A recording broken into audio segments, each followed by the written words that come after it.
नमस्ते व्यूअर्स। मैं Arvind sir study centre से यूट्यूब चैनल के माध्यम से आप सभी व्यूअर्स एवं सब्सक्राइबर्स को हार्दिक अभिनंदन करता हूं। मेरा सभी व्यूअर्स से नम्र निवेदन है कि Arvind sir study centre YouTube channel को सब्सक्राइब करें तथा बगल के घंटी को दबाएं, जिससे कि आने वाली सभी वीडियो की सूचना आप तक पहले पहुंच सके। हमारे वीडियो में सभी भागों में केवल उपयुक्त कक्षाओं के लिए ही नहीं बल्कि वैसे विद्यार्थियों के लिए भी उपयोगी होते हैं जो विद्यार्थी मैथ्स पर अपना पकड़ बनाना चाहते हैं तथा उन सभी विद्यार्थियों के लिए भी उपयोगी हैं जो विभिन्न प्रकार के प्रतियोगी परीक्षाओं की तैयारी करते हैं। पिछले भाग में हमने परिमेय संख्याओं के अफसानी, टर्मिनेटिंग, अनफसानी, नॉन टर्मिनेटिंग और डेसिमल नंबर से दशमलव पर से परिमेय संख्या के रूप में बदलना सीखे थे। आज हम रेकरिंग नंबर से परिमेय संख्या के रूप में बदलना सीखेंगे। यहाँ एक संख्या है 0.12। इसमें 1-2 का रेकरिंग है।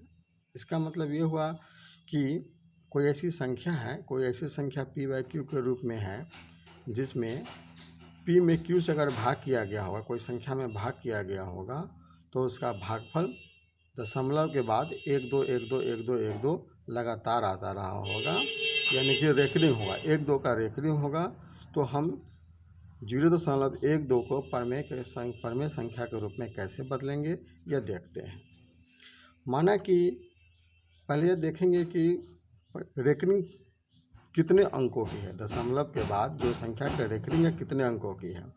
यदि रेकरिंग दशमलव के बाद 1 अंकों का होगा, मान के चलते हैं अगर रेकरिंग 1 अंकों का है, ऐसे 2 का सिर्फ रेकरिंग है, अर्थात कह सकते हैं कि यह 0.12 और 2 लगातार है। अगर 2 का रेकरिंग है तो हम क्या करेंगे, इसको 10 से गुना के रूप में गुना करेंगे। अगर 2 संख्याओं का रेकरिंग होगा तो इसमें 100 से गुना करेंगे। अगर 3 संख्याओं का रेकरिंग होगा तो हम लोग उसमें 1000 से गुना करेंगे। आगे देखते हैं कि इसको कैसे सॉल्व करते हैं। माना कि संख्या x बराबर 0.12 है, ठीक है। अगर हम x को, अगर यहाँ पर रेकरिंग 1-2 है, यानी कि 1 का भी रेकरिंग और 2 का रेकरिंग है, तो 1-2 है तो 0.12 ये अनंत तक है। हमने क्या किया है, इसे x है। अब हम क्या करते हैं, चूँकि यहाँ पर 2 अंकों की पुनरावृत्ति हो रही है, यानी कि रेकरिंग जो हो रही है, लगातार जो रेकरिंग हो रही है, पुनरावृत्ति जो हो रही है वह 2 अंकों की हो रही है, यानी 1-2 की हो रही है। अतः हम क्या करेंगे, इसमें 100 से गुना करेंगे। अगर हमने क्या किया है, x बराबर 0.12 तो हमने क्या किया, इसे इक्वेशन 1 यानी कि समीकरण 1 मान लिया, ठीक है। अब क्या किया, चूँकि इसमें 2 अंकों की रेकरिंग हो रही है, अतः हम क्या करेंगे, समीकरण के दोनों पक्ष हुआ, x हुआ, एक हुआ बायां पक्ष और एक इधर का आया ये दायां पक्ष, दोनों पक्षों में क्या किया, 100 से गुना किया, ठीक है। जब 100 से गुना किया तो क्या करेंगे, x में अगर 100 से गुना करेंगे तो 100x 100x हो गया। अब इसमें हमने क्या किया, 0.12 में अगर हम 100 से गुना करते हैं तो गुणनफल क्या आ जाएगा इसका, दशमलव, चूँकि 100 में 2 शून्य है, 2 जीरो है, तो दशमलव 2 अंकों के बाद आगे बढ़ेगा तो इसका परिणाम हमें आज प्रोडक्ट जो मिल जाएगा वो है 12.12। चूँकि इसके बाद भी 1-2 है, लेकिन हमें रेकरिंग चूँकि 2 अंकों तो की है दशमलव के बाद, इसलिए हमने 2 अंक ही लिया है, ठीक है, और इसे समीकरण 2 मान लिया। अब क्या किया है, समीकरण 2 में से 1 को घटाया, समीकरण 2 में से 1 को घटाया, यानी कि 100x और x माइनस x, ठीक है। और ठीक उसी तरह से दाएं पक्ष में 12.12 यानी 12.12 और माइनस 0.12, ठीक है। जब इसका हमने घटाया तो हमें शेषफल क्या प्राप्त होगा, 100x में से x घटाया 99x, ठीक है, और हमने यहाँ क्या किया, घटाया है 12 हमने क्या घटाया है 12.12 में से हमने घटाया 0.12, तो 2 में से 2 घटाया 0 और 1 में से 1 घटाया 0, दशमलव हमने डाल दिया, और 2 में से 0 घटाया तो 2 और 1, यानी कि दशमलव के बाद 0 है, इसका कोई वैल्यू नहीं होगा, अर्थात हमें क्या प्राप्त हो रहा है 12। यानी कह सकते हैं कि 99.12 और x का मान निकालने के लिए, इसलिए x बराबर 12/99। अब क्या करते हैं, चूँकि यह भाज्य संख्या है, विभाजित कर सकते हैं, तो 3 से 99 को विभाजित किया तो 33 तिया 99, और 12 को अगर 3 से भाग किया तो 3 चौके 12। अब यह मानक रूप में प्राप्त हो गया भागफल हमारे पास मिल रहा है। इसका जो मैंने क्रॉस मल्टीप्लिकेशन किया, भाग किया है, तो प्राप्त हो रहा है 4/33। ये हमारे पास परिमेय संख्या हो गया P/Q के रूप में। अर्थात अगर हम 4 में 33 से अगर भाग करते हैं, दशमलव में इसको व्यक्त करते हैं, तो हमारे पास जो रिजल्ट आएगा, इसका जो भागफल आएगा वह आएगा 0.12121212, लगातार भागफल आता जाएगा। अगर हम देखते हैं कि 0.12345 को P/Q के रूप में बदलना है।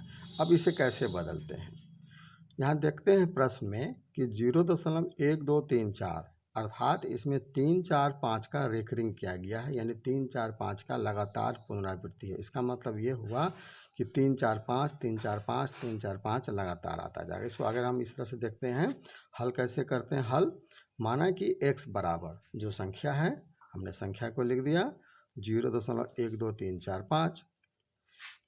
अगर हम इसे ऐसे भी लिख सकते हैं, चूँकि संख्या का लगातार पुनरावृत्ति हो रही है, तो x बराबर 1 2, ठीक है, 1 2, चूँकि 1 और 2 का रेकरिंग नहीं हो रहा है, और यहाँ पर 3 4 5 का रेकरिंग हो रहा है, तो सबसे पहले हमने सवाल को पूर्ण रूप से लिखा है 1 2 3 4 5 को, और चूँकि इसमें 3 4 5 की पुनरावृत्ति हो रही है, तो 3 4 5 3 4 5 ये अनंत तक आता जाएगा। अब चूँकि यह 3 अंकों की पुनरावृत्ति हो रही है, तो अब क्या करेंगे, इसमें हम 1000 से गुना करेंगे। यहाँ दशमलव के बाद 3 अंकों की पुनरावृत्ति हो रही है, अतः समीकरण के दोनों पक्षों में क्या करेंगे, हम 1000 से गुना करेंगे। अब 1000 से x में गुना करेंगे तो 1000x प्राप्त हुआ।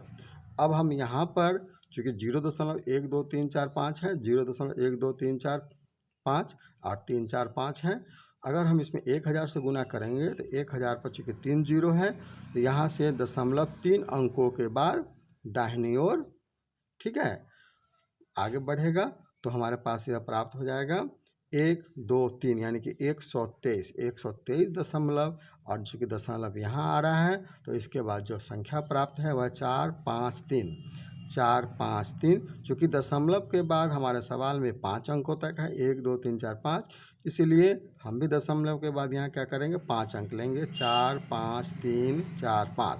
यह हो गया हमारा समीकरण 2। अब क्या करते हैं,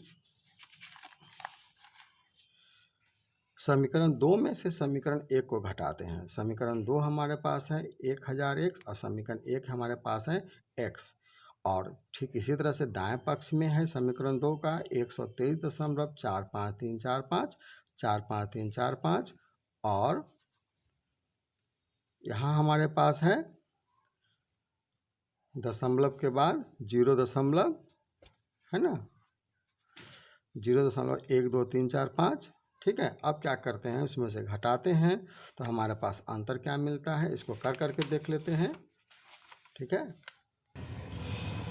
यहाँ हमें है 123.45345, और यहाँ दशमलव के बाद है 1 2 3 4 5। अब हम यहाँ इसका अंतर प्राप्त करते हैं, तो अंतर हमें मिलता है 5 में से 5 घटाया 0, 4 में से 4 घटाया 0, 3 में से 3 घटाया 0, 5 में से 2 घटाया 3, और 4 में से 1 घटाया 3, और दशमलव इधर में है 123, ठीक है। अब हमें इसका कोई महत्व नहीं, इसे लेने की ज़रूरत नहीं है, हमारे पास मिल रहा है 123.3 33, ठीक है। यानी 123 हमें 33 मिल रहा है, और इधर 1000 में से हमने x घटाया है तो 999 x मिल रहा है।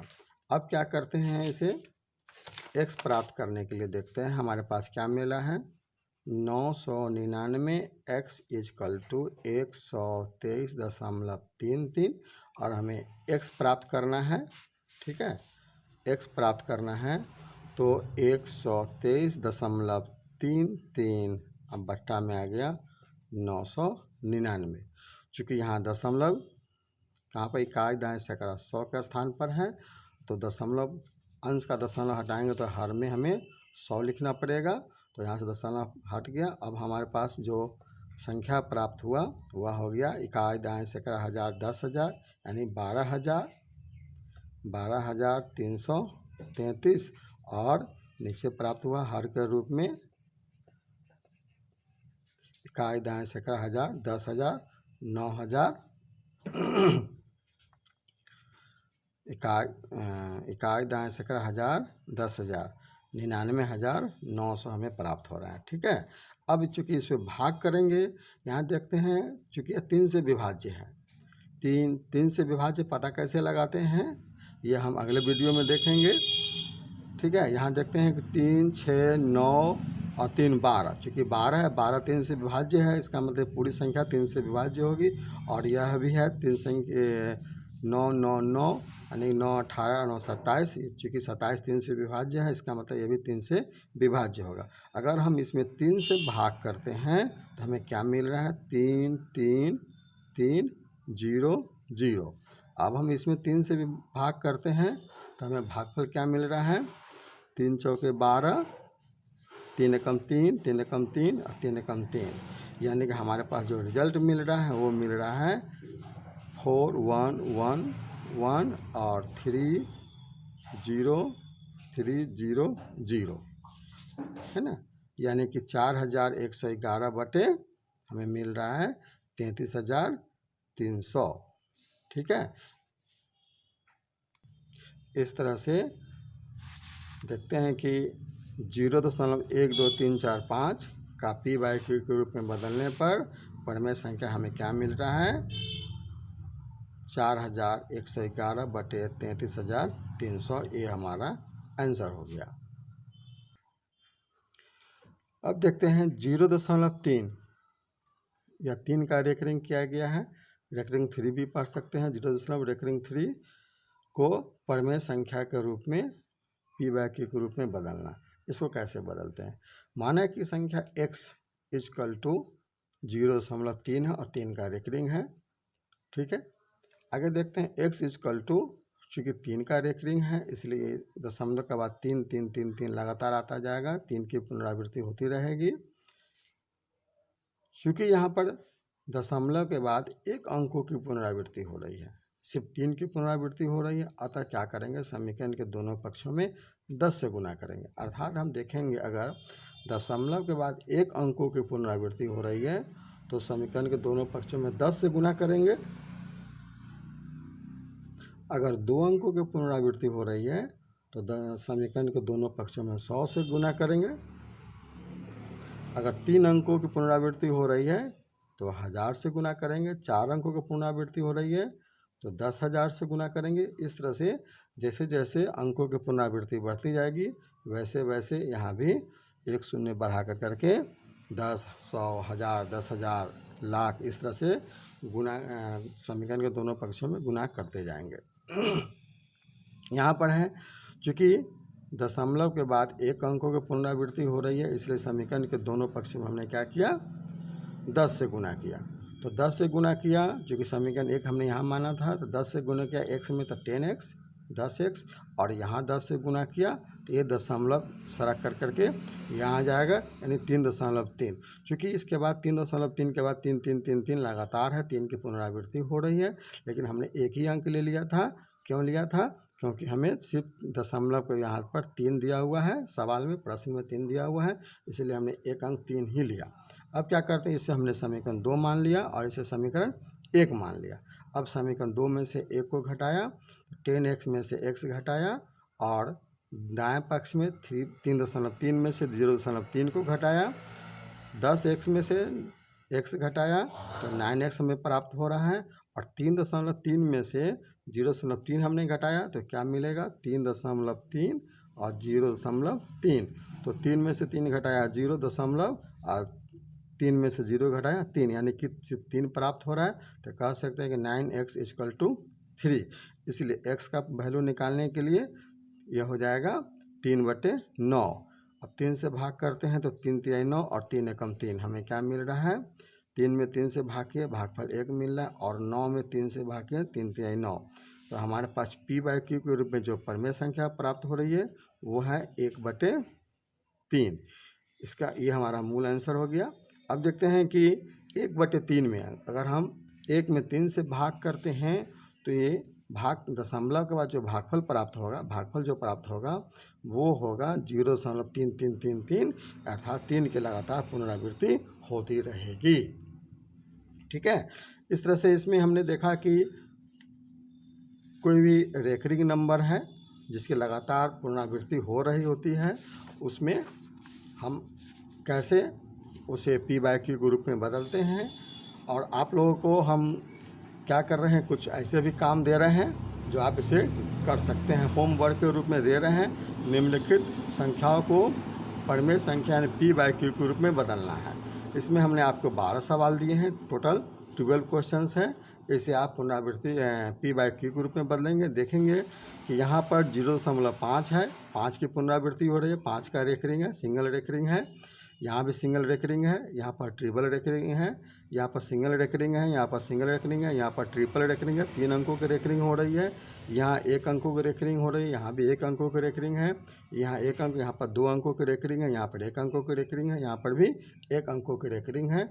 इसे अगर आप सॉल्व करेंगे और कोई भी अगर समस्या आएगी तो फिर आप हमें कमेंट करेंगे, कमेंट बॉक्स में कमेंट करें, और अपना आंसर भी कमेंट बॉक्स में दे सकते हैं, या फिर मेरा व्हाट्सएप नंबर है उस पर भी आप अपना आंसर दे सकते हैं। मेरा व्हाट्सएप नंबर है 9693657348। इस नंबर पर भी आप कमेंट्स कर सकते हैं, अपना आंसर दे सकते हैं। Thank you.